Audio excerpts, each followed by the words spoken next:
Hello hello everyone, hi welcome all. Ekta की पाठशाला में हिंदी की क्लास में आपका हार्दिक स्वागत है, हार्दिक अभिनंदन है। हम पढ़ रहे हैं हिंदी, तो हिंदी लैंग्वेज के बारे में हम थोड़ी सी इंट्रोडक्शन देखेंगे। राइट, भाषा। भाषा क्या होती है? भाषा, हिंदी भाषा। राइट, भाषा अलग अलग होती है। भाषा वह साधन है जिसके द्वारा मनुष्य जो है अपने माध्यम से बोलकर, लिखकर या संकेत के जरिए जो है अपने विचारों को दूसरों तक पहुंचाता है। राइट, सरलता से, स्पष्टता से, निश्चितता से और पूर्णतः जो है अपने विचारों को दूसरों तक पहुंचाना, बोलकर, लिखकर या संकेत करके, वो भाषा कहलाता है। राइट, अपने विचारों के आदान प्रदान करने के लिए एक साधन, माध्यम होता है। राइट, विचारों के आदान प्रदान के लिए।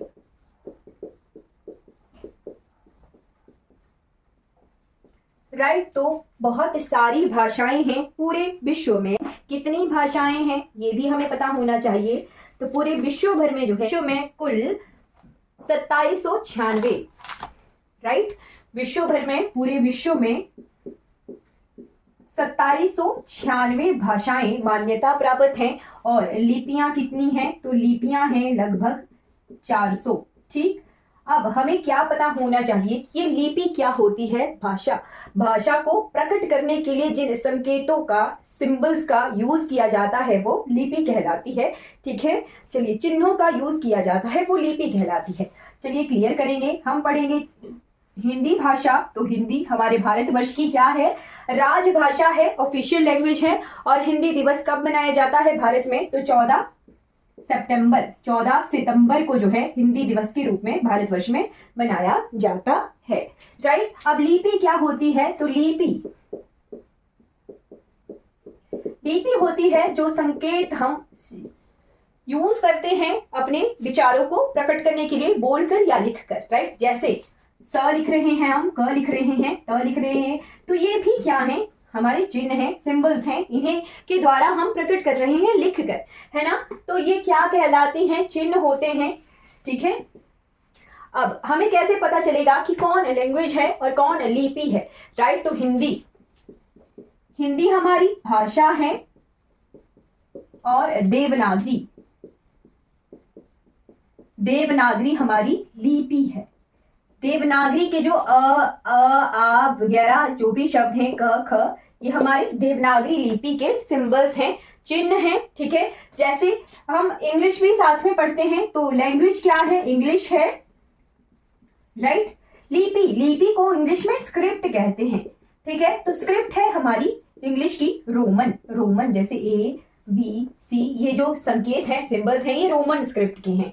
राइट, अब हम जो है मिक्स भी कर देते हैं कई बार। जैसे हम हिंदी में लिख लिया हेलो, है ना, इंग्लिश में लिख लिया नमस्ते। तो यहाँ पे हमें डिफरेंस पता चलेगा, भिन्नता पता चलेगी लिपि और भाषा की। हेलो कौन सी भाषा का शब्द है? तो इंग्लिश का शब्द है। नमस्ते कौन सी भाषा का शब्द है? तो हिंदी का शब्द है। ठीक है, राइट, भाषा है यहाँ पे हिंदी। और स्क्रिप्ट ये स्क्रिप्ट है देवनागरी की। ठीक है जी, लिपि है देवनागरी के सिंबल्स यूज हो रहे हैं। और यहाँ पे भाषा तो हिंदी है, बट स्क्रिप्ट यानी लिपि है हमारी रोमन। राइट, तो इस तरह से हमें ये क्लियर हो गया कि भाषा को लिखने के लिए जिन चिन्हों का, सिंबल्स का यूज किया जाता है वो होते हैं लिपि। राइट, तो अब हम जो है हिंदी के देवनागरी लिपि में जो चिन्ह यूज किए जाते हैं, सिंबल्स यूज किए जाते हैं, उन्हें कहते हैं वर्ण। ठीक है, क्या कहते हैं? वर्ण। राइट, तो हमारी देवनागरी लिपि में लिखी जाती है हिंदी। ठीक है, और कितने वर्ण हैं हिंदी में? तो हिंदी में है 44 वर्ण। ठीक है जी, 44 वर्ण है, 44 है। ठीक, उनमें से 11 क्या है? स्वर हैं। और 33 क्या है? व्यंजन है। अब हम ध्वनि की तरफ बढ़ रहे हैं, तो ध्वनि का आधार रखने के लिए हमें पता होना चाहिए कि कितने वर्ण हैं। ठीक, अब इन वर्णों को जोड़ के बनते हैं शब्द। ठीक है, वर्णों को जोड़ के बनते हैं शब्द, राइट। तो वह स्वर कौन कौन से हैं और व्यंजन कौन कौन से हैं वो हमें ध्वनि से भी पता लगेगा। ठीक, ध्वनि हमने पढ़नी है कि कौन से स्वरों को या व्यंजनों को कहां से क्या उनकी ध्वनि है ना, राइट। तो स्वर स्वर कौन कौन से हैं? आ, ई, उ, रि, ए, ऐ, ओ, औ, है ना। हो गए 11, है ना।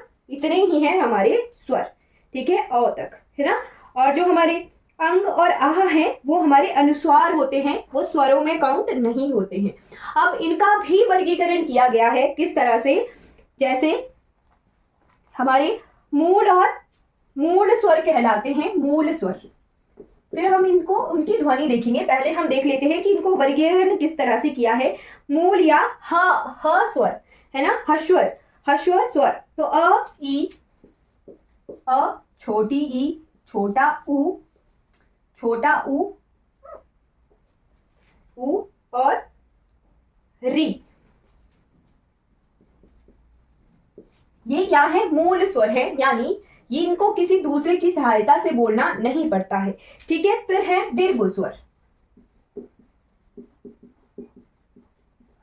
दीर्घ स्वर क्या है? ये जुड़कर बनते हैं, ठीक है। आ, बड़ी, बड़ा ऊ, है ना, ए, ऐ, ओ, औ।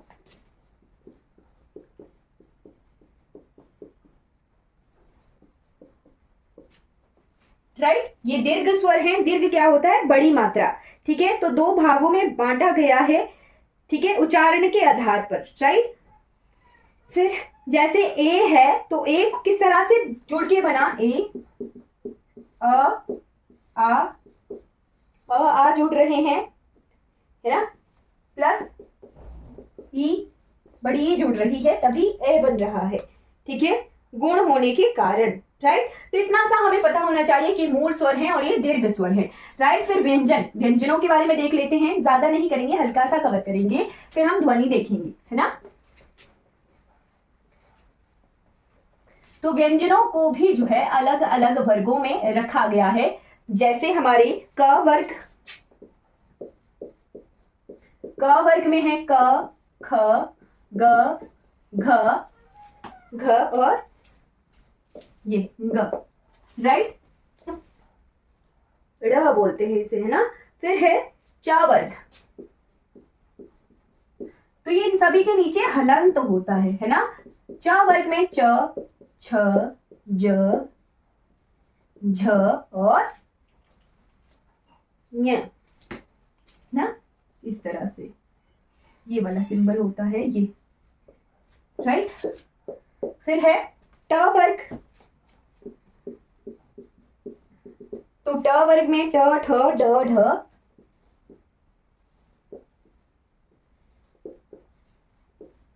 ढ और ण, और ड़ और ढ भी होते हैं, राइट। ये भी हम देखेंगे, जो ड़ और ढ है ये जुड़कर बनते हैं, है ना, राइट। फिर है त वर्ग और प वर्ग,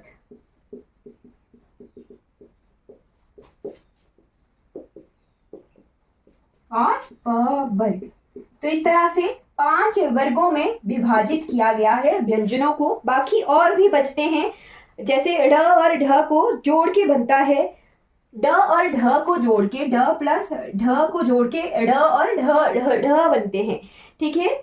फिर हमें अंग आह बनते हैं, वैसे ही क, कह विसर्ग वाला बनता है, ठीक है, तो वो अनुस्वार होते हैं, राइट। प वर्ग में आते हैं प, फ, ब, भ, म। अब हम देखेंगे इनकी ध्वनियां। हमने वर्ग देख लिए कि इस तरह से 5 वर्गों में विभाजित कर दिया गया व्यंजनों को। अब हम ध्वनियां देखेंगे जो कि पेपर में क्वेश्चन आता है, ठीक है जी, राइट। तो क्वेश्चन कहां से आता है वो देखते हैं अब।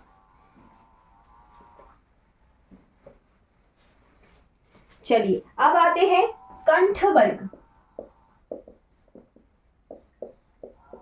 कंठ वर्ग यानी गले से बोलना, ठीक है।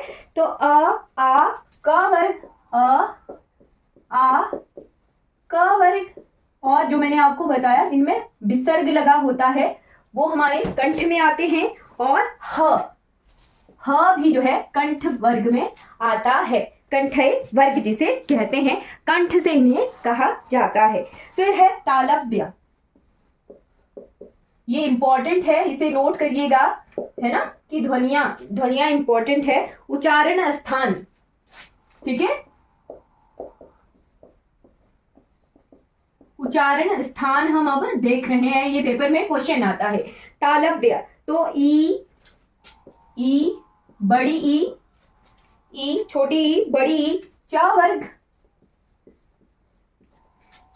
तालव्य में आता है। य और शलगम वाला श, ये तालव्य में आते हैं।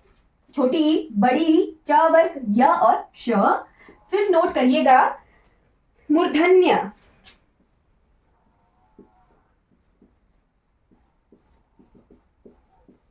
मूर्धन्य वर्ग, तो र की साउंड भी आती है इसमें। मूर्धन्य वर्ग, यहाँ बिल्कुल ही मूर्धन्य से ये कहा जाते हैं। री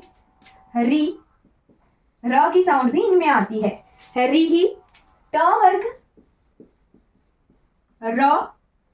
र और षटकोण वाला, ये सभी जो है मूर्धन्य वर्ग में आते हैं, राइट। फिर है दंत वर्ग, दंत्य वर्ग। तो दंत्य वर्ग में कौन कौन से हैं? त वर्ग और साथ में है सड़क वाला स, ठीक है, ये आगे दंत वर्ग में। फिर आता है 5वें नंबर पे वत्स वर्ग,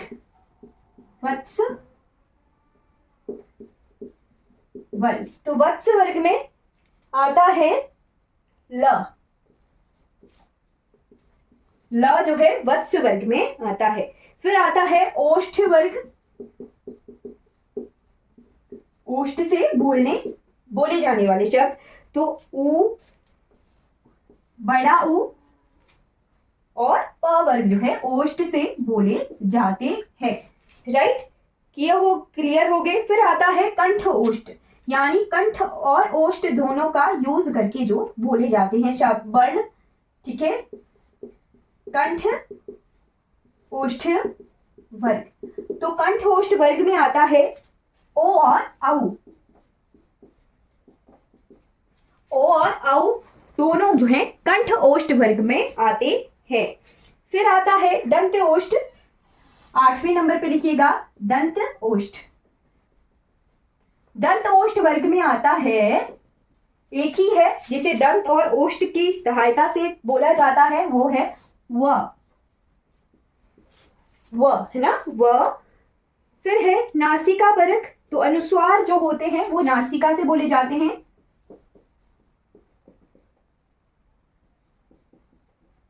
नासिका वर्ग में से बोले जाते हैं अनुस्वार। अनुस्वार का कौन हुए, जैसे अंग की बिंदी, चंद्र बिंदी। फिर जो हमारे ण था, ये ग था, है ना, फिर ये वाला ग था, ये जो पंचम अक्षर था ना, हर एक वर्ग का पंचम अक्षर जो था वो हमारे नासिका से बोला जाता है, ठीक है, पंचम अक्षर, राइट। फिर 10वें नंबर पे लिखिएगा, 10वें नंबर पे आता है अली जिभ वर्ग, है ना, अली जीभ वर्ग।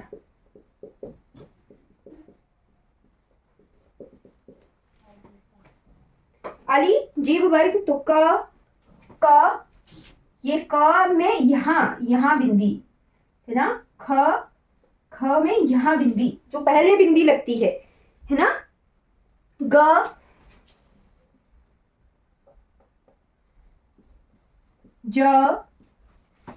ज और फ। ये उर्दू में इस तरह से, उर्दू के शब्दों को जब हिंदी में लिखा जाता है वहां पे इस तरह से ये शब्द यूज होते हैं, है ना। तो जो ये बिंदी पहले लगी होती है क, ख, ग, झ और फ से, वो अलिजिह्वा वर्ग के होते हैं, राइट। इनका उच्चारण स्थान है ये।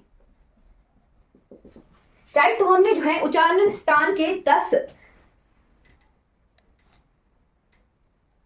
10 उच्चारण स्थान देख लिए। कंठय वर्ग में अ, आ, क वर्ग और विसर्गों वाले जैसे कह, खह, आहा इस तरह से लिखते हैं ना, तो वो क वर्ग में आते हैं। राइट। फिर तालव्य, छोटी ई, बड़ी ई, च वर्ग, य और शलगम वाला श। फिर आता है मूर्धन्य से उच्चारण स्थान है रिह का ट वर्ग, र और षटकोण वाला श। फिर दंत्य वर्ग में आते हैं त वर्ग वाले और सड़क वाला स। फिर है वत्स वर्ग में आता है ल, और ओष्ठ वर्ग में छोटा ऊ, बड़ा ऊ, प वर्ग, कंठ ओष्ठ, ओ और औ, है ना। फिर दंत ओष्ठ वर्ग में व आता है, दंत और ओष्ठ दांतों और ओंठों को मिलकर उच्चारण स्थान है। व का नासिका के द्वारा बोले जाते हैं अनुस्वार और पंचम अक्षर, और अलिजीवा वर्ग के ये 5 शब्द वर्ण होते हैं। राइट। तो हमने जो है आज की क्लास में भाषा, लिपि, ध्वनियां, उच्चारण स्थान क्लियर कर लिए हैं, वर्ण क्लियर कर लिए हैं। आई होप आपको ये क्लास अच्छी लगी होगी तो आपने लाइक, शेयर और सब्सक्राइब जो है मेरे चैनल को जरूर कर लेना है। चलिए कल की क्लास में मिलेंगे। Thank you so much for watching this.